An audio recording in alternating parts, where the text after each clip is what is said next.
Nama saya Muhammad Muklis dari Purwadika. Jadi sekarang saya menjelaskan tentang caption saya. Saya mendapatkan study case tentang academic score data nilai siswa. Oke, jadi di program ini saya sudah buat. Jadi yang pertama ini saya punya variable list data yang isinya itu list, di mana list ini akan diisi ketika sudah ada datanya itu list, kelas, nama, NSC, dan seterusnya. Jadi nanti isinya itu list di dalam list atau kita bisa sebut dengan list dua dimensi seperti itu. Sebelum saya lanjut, jadi saya mau menjelaskan dulu tentang function-function yang isinya itu template-template string aja sih, ada banyak. Ini bisa dibaca ya di line-line sebelum-sebelumnya. Oke, kita langsung jalanin aja. Jadi di sini dia akan disuguhkan dengan menu seperti ini, di mana di sini di dalam perulangan while. Jadi kalau misalnya mau keluar dari menu ini atau misalnya kita mau keluar dari program ini, dia harus pilih 5. Pilih 5 karena di sini ada sintaks break yang keluar dari while. Selain dari 1, 2, 3, 4, dan 5 pilihan tersebut, maka dia akan terus-menerus berulang dengan mungkin masukkan pilihan dengan benar seperti itu.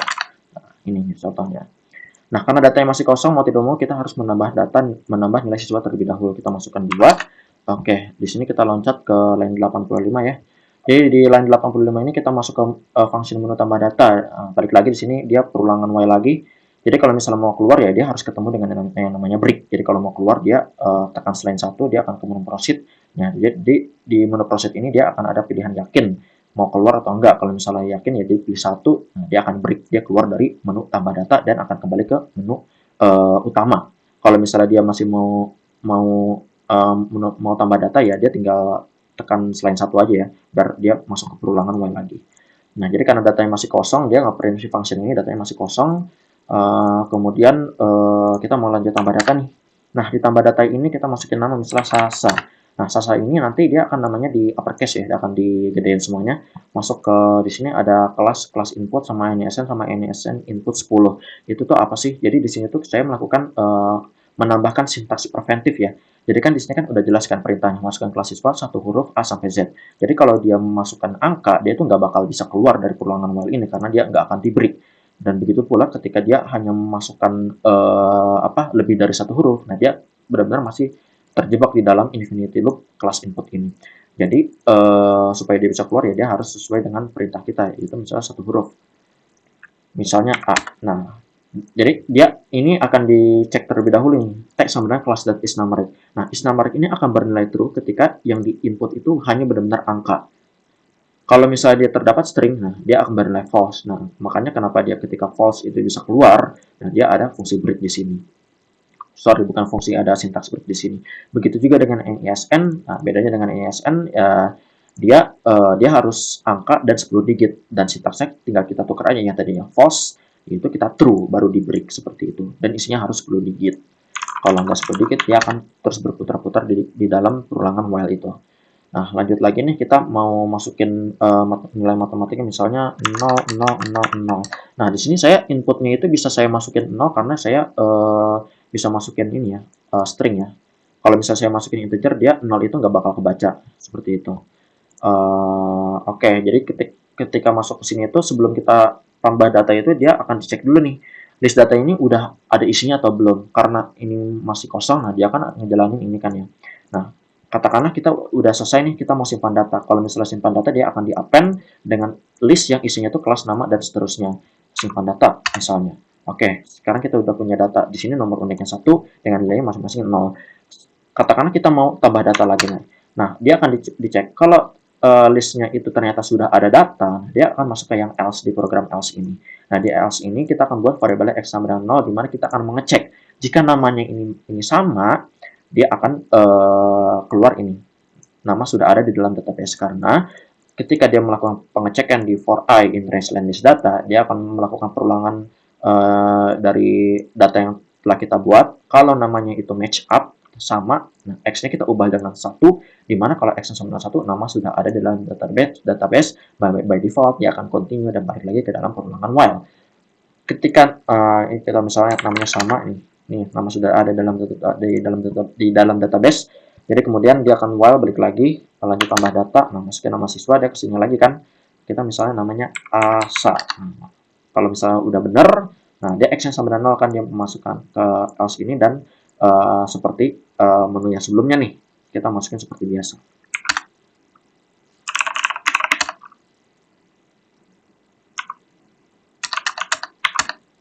Simpan. Oke. Sekarang kita punya dua data ya, masing-masing nilai 0 dan satu lagi masing-masing nilainya 1. Oke, misalnya kita tambah data lagi, misalnya kasa satu lagi, kelas Z. NSN-nya bebasin ya. Misalnya 100 semua. Simpan data. Kita mau keluar ke menu break. Oke, kita ke menu utama. Oke, sekarang kita coba masuk ke menampilkan daftar nilai kelas. Oke, jadi di sini dia itu akan masuk ke ini ya, menu mau lihat data apa enggak. Kalau misalnya kita mau tampilkan seluruh data, kita pencet 1. Nah, dia akan tampilkan seluruh datanya karena dia masuk ke function ini. Kalau misalnya enggak, oh ya, setelah milih ini dia akan continue ya, dia balik lagi ke menu ini lagi, ke while ini lagi. Nah, dia akan tanya lagi, lihat data lagi apa enggak. Misalnya kita mau cari data secara spesifik, maka kita tekan selain 1, misalnya 2. Nah, kalau mau cari data secara spesifik, kita pencet 1. Nah, di sini kita akan dipilih, mau berdasarkan nama, kelas, atau NISN. Kalau misalnya akan berdasarkan nama, jadi pencet 1, kelas itu 2, NISN itu 3. Oke, jadi kalau misalnya mau kita cari berdasarkan nama, di sini kita ada template cari data. Jadi namanya ini bakal kita print dulu gitu ya, masukin dulu, ntar sama kita upper juga, nanti baru kita keluarin datanya nih. Nah, template cari maksudnya data yang dikeluarin itu ini ya templatenya ya, data yang dicari adalah gitu yang dikeluarin. Nah, nanti kita buat x-nya itu sama dan 0 dan dia akan dicari. Kalau misalnya namanya itu sama dan match up, nah dia itu akan ini mengubah x-nya itu sama 01 dengan ngeprint data yang dicari. Kalau misalnya nggak sama ya x-nya itu nggak sama dengan 1 ya akan tetap 0, dan apa yang terjadi kalau x-nya 0 ya dia akan nampilin data si ini function ini, yaitu data tidak ditemukan seperti itu. Begitu juga dengan yang kelas sama NISN ya. Bedanya kalau di sini kalau kelas itu kan dia bisa banyak ya. Jadi misalnya saya pilih berdasarkan kelas terus A. Nah, di sini kan ada dua kelas nih yang dicari nih. Jadi fungsi di sini tuh dia rada berbeda sih. Di sini x plus sama dengan 1. Nah, jika x sama dengan 1, kan kalau misalnya datanya udah ketemu, dia kan kelasnya A ketemu nih. Nah, x-nya menjadi 1 kan. Nah, kalau x-nya sama dengan 1, dia akan ngeprint ini nih. Ngeprint si template headline ini. Nah, habis itu dia ngeprint datanya, nah balik lagi ke perulangan for. Dia cari data lagi, oh ternyata ada data yang kedua nih, si nomor unik 2, kelasnya sama-sama A. Oke, X-nya sama dengan 2. Nah, X-nya ini kan, di sini if X sama dengan 1, nah makanya kalau misalnya dia nemu data lebih dari 1, nah dia yang ngeprint itu cuma sekali aja. Karena di sini cuma X-nya sama dengan 1. Kalau misalnya X sama dengan 2, ya dia akan ngeprint datanya itu lagi. Seperti itu, bedanya dengan si nama tadi. Nah, kalau misalnya yang NISN sih dia sama ya, ada tindakan pencegahan ya, supaya yang dimasuk itu benar-benar angka dan 10 digit, seperti itu. Oke, misalnya kita keluar ke menu proceed, ke menu utama. Kita sekarang mau mengupdate nilai siswa. Nah, update nilai siswa itu ada di line 152. Ya, jadi di line 152 ini sama ya, setiap menu saya kasih while true juga. Kalau misalnya mau keluar ya dia ke menu yakin dulu nih, biar ketemu si break.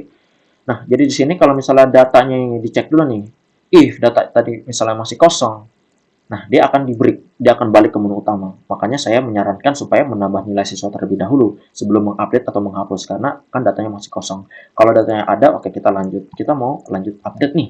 Kita lanjut update. Nah, di sini ditanya, masukkan nomor unik yang ingin diubah. Kalau misal, nah di sini saya juga melakukan masukin sintaks preventif lagi supaya dimasuk itu benar-benar angka, bukan huruf.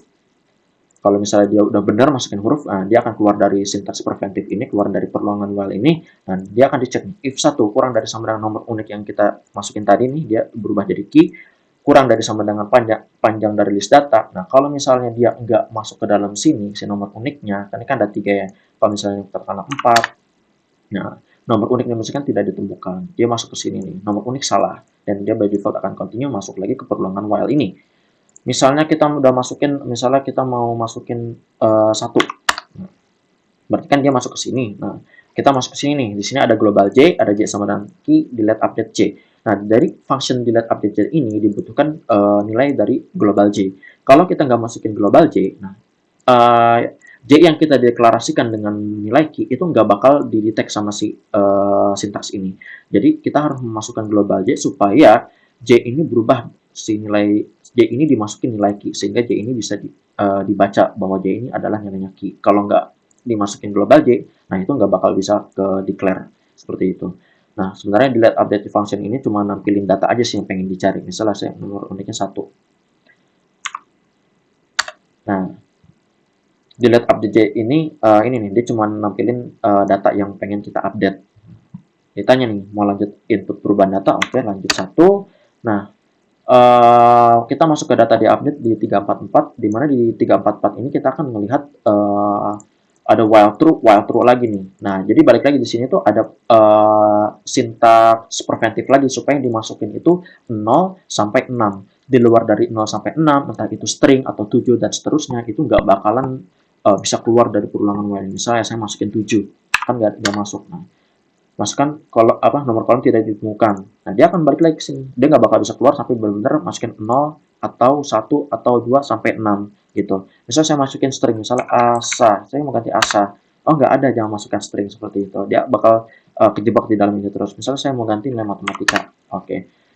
Berarti kita masukin dia kan berubah ya, nilai yang saya kolom pilih itu berubah menjadi tag.